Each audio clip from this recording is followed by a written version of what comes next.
உன்னை தெய்வம் என்பதா, குருநாதன் என்பதா,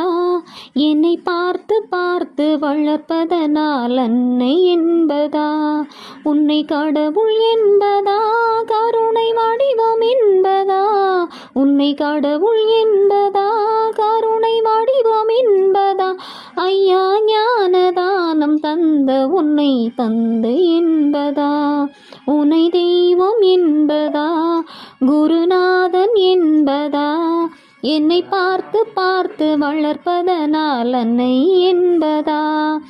சேரும் செல்வமெல்லாம் உன்னருளன்றோ,